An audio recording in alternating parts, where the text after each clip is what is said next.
ልክ አይደለም። አባትሽ በጣም አመማቸው እንዴ?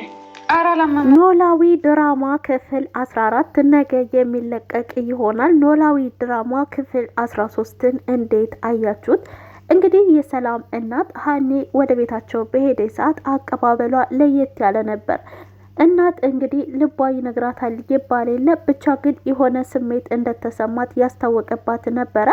እንግዲህ የሀኒን አባት ግን ብታስታምሟቸው ብታሳክሟቸው ብዬ ተመኘሁ። ምክንያቱም የሀና አባት ከጊዜ በኋላም ሀና ልጇ መሆኗን ስታውቅ የሀና አባት ለእሷ ሲል ብዙ ዋጋ እንደከፈለ ትዳር እንዳላገባ እሷን እንግዲህ ለፍቶ ጥሮ ግሮ አስተምሮ የምትወደውን የጤና ባለሙያ ነበረ የምትፈልገው እስከ ማስመረቅ ድረስ እየደረሰ ጀግና አባቷ ነው።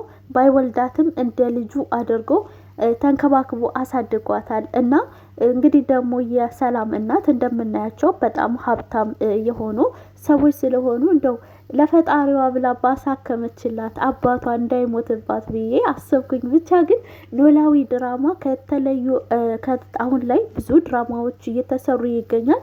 ነገር ግን ኖላዊ ድራማ ለየት ነው ያለው። በጣም ደስ የሚል ብዙዎቹ የወደዱት ድራማ ነው። በኮሜንት ለራሱ ህይወትን ነው ይሄ ድራማ በጣም አስተማሪ ነበር እያሉት ነበረና በጣም አሪፍ ነው። ሲቀጥል እንግዲህ ይሄ ጆሮ የሚባለው የሀንዬ አፍቃሪ ሀናን እንግዲህ በፊት ላይ እንደምናውቀው ሞባይል ምናምን እየሰረቀ ነበር።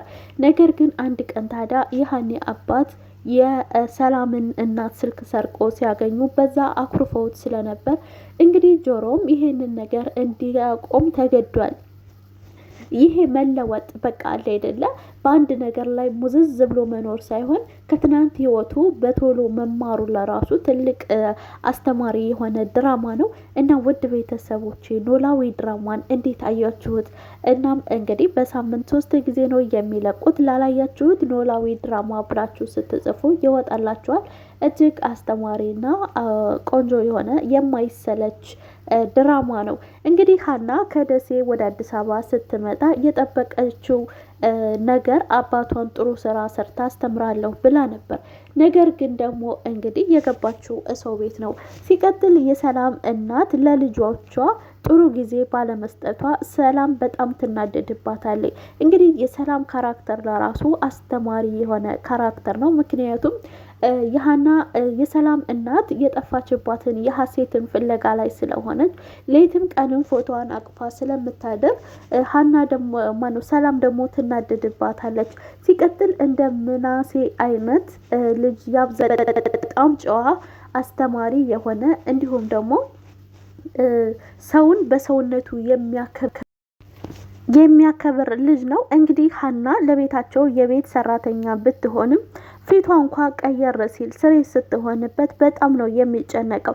እንግዲህ ምናሴ እንደምናውቀው ታማሚ ነው። ነገር ግን ደግሞ ሀና መንከባከብ ከጀመረች በኋላ ልጁ ላይ ለራሱ ትልቅ ለውጥ እንዳየንበት አይተናል። ሲቀጥል እንግዲህ እሱ እንደሚለው ከሆነ እህቴ ትመስለኛለች፣ ብቻ ደስ የሚል ስሜት እየተሰማኝ ነው እያለ በተደጋጋሚ ለእናቱ እየነገራት ነው። ሀናና እናቷ በምን አይነት አጋጣሚ የሚገናኙ ይመስላችኋል? እንግዲህ ሀናም ጋር የዛሬ 16 ዓመት አባቷ ከአክሱም ጽዮን አገኝቷት በሄደበት ሰዓት ያስነሳት ፎቶ አለ።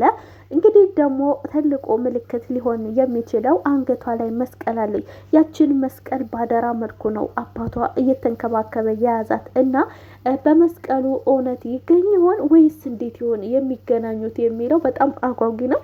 እንግዲህ ክፍል 13 ላይ ለሀና ሀሴት የምትባል ልጅ እንደጠፋች እና ከዛሬ 16 ዓመት ልዕልትና ቆንጅዬ የሆነች ልጅ እንዲሁም ፎቶ አላሳየሽ ስትል ሰላም መታ እንግዲህ እቅዷን አበላሽተዋለች ማለት ነው። እና ኖላዊ ድራማ እጅግ ደስ የሚል ተሰምቶ የማይጠገብ እውነት በቃ የማይሰለች አስተማሪ የሆነ ድራማ ነው። እንግዲህ እናንተስ እንዴት አያችሁት ኖላዊ ድራማን? የሁሉም ካራክተር በጣም አስተማሪ ነው። እንግዲህ የሀኒዬ አባት የዛሬ 16 ዓመት ሲያገኛት ስሟን አያውቅም ነበረ። በአካባቢ ያሉ ሰዎችም ይችን ልጅ ታቋታላችሁ ወይ ብሎ ቢጠይቅም አንድም ሰው አውቃታለሁ የሚል ስላጣ ይችን ልጅ እዚህ ጥያ ከሚሄድ ለምንድን ወደ ደሴ ይዣት አልሄድም በማለት እንግዲህ ልጃቸውን ይዘው ወደ ደሴ ሄደዋል ማለት ነው። ታዲያ ኖላዊ ድራማ ለየት የሚያደርገው ነገር ምንድን ነው? የእናቷ ያወጣችላት ስም ሀሴት ብላ ነው። ታዲያ ግን የሀና አባት መንገድ ላይ ሲያገኟት ሀና ብለው ያወጡላት ያው ከእግዚአብሔር የተሰጣቸው ጸጋ እንደሆነች አምነው እንግዲህ ሀንዬን ይዘው ጉዟቸውን ወደ ደሴ ነበር ያደረጉት። ነገር ግን መብላት ሳያምረው፣ ማግባት ሳያምረው፣ መውለድ ሳያምረው ልጁን እንደምንም ብሎ ጥርሱን ነቅሶ እያመመውም እየተነሳም እየሰራም ግን ሀና የምትፈልግበት አላማዋን እንዲያሳካላት አድርጓታል። እና የሀና አባት ሊሞት አይገባም። ብቻ የሆነ ተአምር ተፈጥሮ የሀንዬ አባት መዳን እንዳለባቸው አምናለሁ።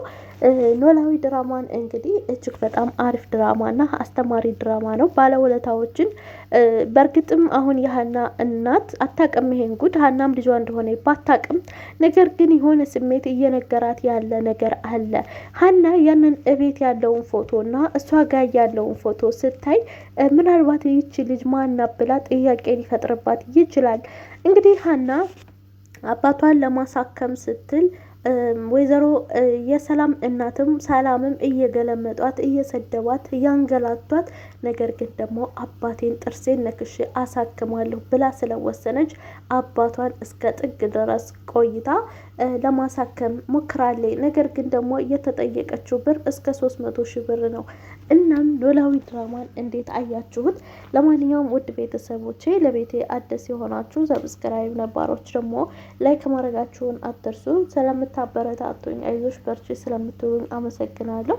እንግዲህ ዛሬ ድምፄ ቀየር ያለው ጉንፋን ይዞኝ ነው፣ ይቅርታ አድርጉልኝ እና ውድ ቤተሰቦቼ በቀጣይ ክፍል እንግዲህ የምንገናኝ ይሆናል። ኖላዊ ድራማን የማታውቃላችሁ እውት ምርጫችሁ አድርጉት። በዛ ላይ ደግሞ የተመልካችን ክብር የሚጠብቁ በጣም ጎበዞች ናቸው እና ለዚህም ደግሞ ምስጋና ይገባቸዋል። በቃ አሪፍ ለየት ያለ እኔማ አንድ አይነት ቤት አሁን ለምሳሌ ጽናት ድራማ፣ አደይ ድራማ፣ አማቾቹ ደግሞ የተለያዩ ድራማ አንድ አይነት ቤት ነው የሚሰራው እና እኔ ቤቱ ለራሱ እያስጠላኝ ነበረ። ምክንያቱም የሆነ ማለት ተመልካችም ለየት ያለ ነገር ሲያይ ደስ ይላል።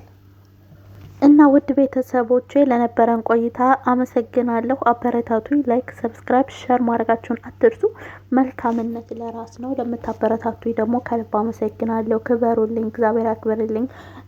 ወጥቶ ከመቅረት እግዚአብሔር እየጠበቀን በሁሉም ነገር እግዚአብሔር አለሁ ይበለን እና ወዶችዬ አመሰግናለሁ። ሰላማችሁ ብዝት ይበል።